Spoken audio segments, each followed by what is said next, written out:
विद्यार्थी मित्रों, आज हम 12वीं की पाठ्यपुस्तक का दूसरा पाठ निराला भाई, जिनकी लेखिका महादेवी वर्मा है, उसको देखने वाले हैं। साहित्य की दृष्टि से अगर विचार किया जाए तो यह एक संस्मरण कहलाता है। संस्मरण का अर्थ कि हमारे जीवन में आए हुए व्यक्ति के बारे में याद करके लिखना या बोलना, उसे हम संस्मरण कहते हैं। संस्मरण में हम उस व्यक्ति को प्रत्यक्ष कभी न कभी मिले हुए होते हैं। तो यह महादेवी के जीवन में निराला भाई जितनी भी बार आए थे, उतनी बार उनके लिए वो यादगार बने रहे और उन्हीं का संस्मरण इस पाठ्यपुस्तक में निराला भाई के रूप में महादेवी ने हमारे सामने रखा हुआ है। महादेवी के बारे में अगर कहा जाए तो हम उनको आधुनिक मीरा बोलते हैं। वो संवेदनशील कवयित्री है, लेखिका है और इसीलिए ऐसे संवेदनशील लोगों के साथ उनका मेलजोल स्वाभाविक है। हमारे निराला भाई, उनके अगर व्यक्तित्व की हम चर्चा करें तो निराला वैसे तो जीवन में निर्धन व्यक्ति माने जाते हैं, निर्धन साहित्यकार माने जाते हैं। स्वभाव से एकदम फक्कड़ थे। वह कभी भी भविष्य की चिंता नहीं, वर्तमान की चिंता नहीं करते थे। हमेशा जो भी बन सके दूसरों के लिए वे करते जाते थे।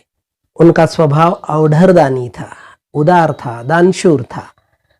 अनेक ऐसे उनके स्वभाव के किस्से हैं जो इस संस्मरण में महादेवी ने हमारे सामने रखे हुए हैं।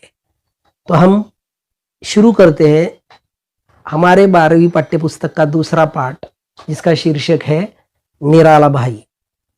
छात्रों, हमारे भी जीवन में कभी ना कभी ऐसे कुछ लोग आकर चले जाते हैं जो हमारे मन में हमेशा के लिए बसते हैं और कभी कभार मौका मिले कि हम उनके बारे में बोलते हैं, लिखते हैं, चर्चा करते हैं, उसी को हम संस्मरण कहते हैं।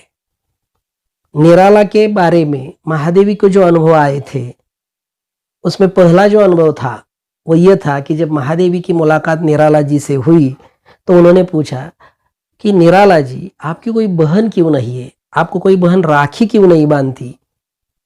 तो उसका उत्तर जो उन्होंने दिया था, उसको सुनकर महादेवी समझ गई थी कि यह आदमी कितना अलग आदमी है। उन्होंने कहा था कि कौन बहन मेरे जैसे भुक्कड़ आदमी को राखी बांधेगी या मुझे भाई बनवाएगी। तो यह स्वभाव की स्पष्टता है कि वह खुद को कभी भी अन्य लोगों से श्रेष्ठ, उच्च ऐसा नहीं समझते थे। जो है उसे वे स्वीकार करते थे। दूसरा प्रसंग महादेवी के जीवन में ऐसा आ गया कि जब महादेवी ने उनको कहा कि निराला जी, आप बहुत ही ऑर्डरदानी है, दानशूर है, लेकिन आपकी यह उदारता अनेक लोगों को पसंद नहीं है, अपने बारे में भी सोचा कीजिए। तो उन्होंने कहा, चलो ठीक है, मैं आज से तुम्हें वचन देता हूं कि मैं अपनी उदारता को काबू में रखूंगा, जितना हो सके उदारता को काबू में रखूंगा। और संयोग से उसी दिन निराला जी को 300 रुपये मिल गए। उन्होंने महादेवी को वो 300 रुपये देते हुए कहा कि चलो आज से मेरा बजट तुम बनाओगी, जो तुम कहोगी उसी प्रकार से मैं खर्च करूंगा, मैं बिल्कुल उदारता नहीं अपनाऊंगा।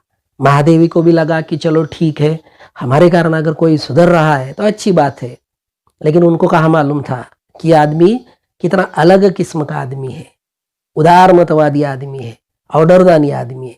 हुआ यह कि जैसे 300 रुपये जमा की, दूसरे दिन वे महादेवी के घर पहुंचे और उन्होंने झट से कहा कि एक विद्यार्थी की परीक्षा की फीस भरनी है, अगर फीस नहीं भरी तो वो परीक्षा में नहीं बैठ पाएगा, उसके लिए मुझे 40 रुपये चाहिए।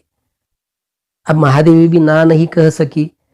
उन्होंने 40 रुपये निराला जी को दे दिए। फिर दूसरे समय आ गए, कहने लगे कि मेरा एक साहित्यिक मित्र है और उसे 60 रुपये की आवश्यकता है और मुझे वो देने ही चाहिए क्योंकि वो मेरा खास दोस्त है। महादेवी ना नहीं कह सकी, उन्होंने 60 रुपये दे दिए। रात बीत गई। दूसरे दिन सवेरे सवेरे निराला जी फिर आ गए। उन्होंने कहा, महादेवी जी, मुझे अब पैसे की ज़रूरत है, कारण एक तांगे वाली की माँ है, उसके इलाज के लिए अस्पताल में मुझे 40 रुपये का मनी ऑर्डर करना है, तो मुझे 40 रुपये चाहिए। 40 रुपए लेकर चले गए।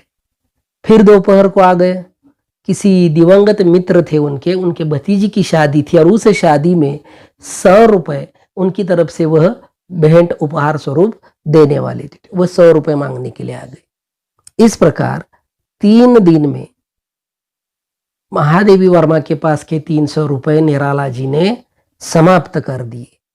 महादेवी दंग रह गई।